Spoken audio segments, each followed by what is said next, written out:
ભારતમાં એર ટેક્સીથી સફર કરવાનું સપનું હવે થઈ શકશે સાકાર. બીજા એશિયા પ્રશાંત નાગરિક ઉડ્ડયન સંમેલનમાં પ્રધાનમંત્રીનું સંબોધન. કહ્યું, ક્ષેત્રીય હવાઈ સંપર્ક યોજના ઉડાન અંતર્ગત 14 મિલિયન નાગરિકોએ કરી હવાઈ યાત્રા.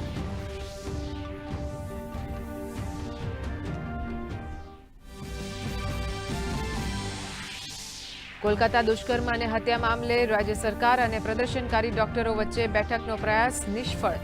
મુખ્યમંત્રી મમતા બેનર્જીએ કહ્યું, જરૂર પડે રાજીનામું આપવા તૈયાર. પ્રવર્તમાન સ્થિતિ માટે માંગી માફી.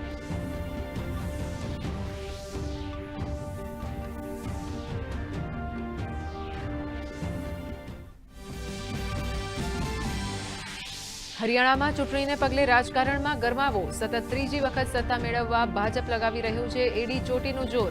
તો સત્તા મેળવવા ઇન્ડી ગઠબંધનના સહયોગી દળો આમને સામને. કોંગ્રેસ 89 બેઠક ઉપરથી લડશે ચૂંટણી. ભીવાની સીટ સીપીએમ માટે છોડી.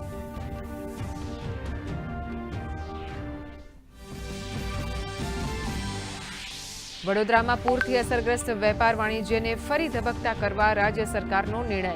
લારી રેકડી ધારકને ₹5,000 તો 40 સ્ક્વેર ફૂટ સુધીની સ્થાયી કેબિન ધરાવનારને અપાશે ₹20,000ની સહાય.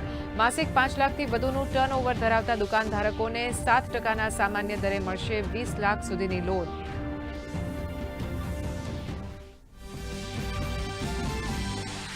પ્રધાનમંત્રી નરેન્દ્ર મોદી 15મી સપ્ટેમ્બરથી ગુજરાતના 2 દિવસના પ્રવાસે. ગાંધીનગર ખાતે ગ્લોબલ રીઇન્વેસ્ટ રિન્યુએબલ એનર્જી સમિટમાં આપશે હાજરી. મોટેરાથી મહાત્મા મંદિર સુધીના મેટ્રો રૂટનો પણ કરાવશે પ્રારંભ. તો શહેરી અને ગ્રામ વિકાસને લગતા ₹9,000 કરોડના પ્રકલ્પોની આપશે ભેટ.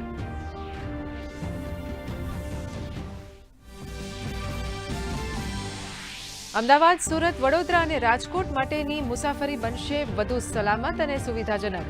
ફાયર સેફટી માટે અદ્યતન સિસ્ટમ, મહિલાઓની સુરક્ષા માટે ઇમરજન્સી બટન સહિતની અદ્યતન સુવિધાથી સજ્જ કરાઈ વોલ્વો બસ. એસટી વિભાગ દ્વારા 20 નવીન વોલ્વો બસને અપાઈ લીલી ઝંડી.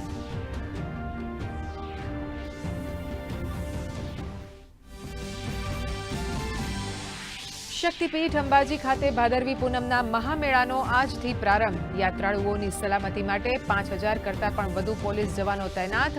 પદયાત્રા દરમિયાન એકત્રિત થતા વિવિધ કચરાનો વૈજ્ઞાનિક પદ્ધતિથી કરાશે નિકાલ.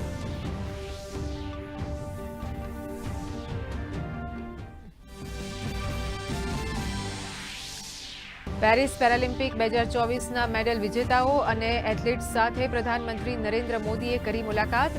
શાનદાર પ્રદર્શન બદલ પાઠવી શુભેચ્છાઓ. ખેલાડીઓ સાથે સંવાદ કરી સાધી વધાર્યો ખેલાડીઓનો જુસ્સો.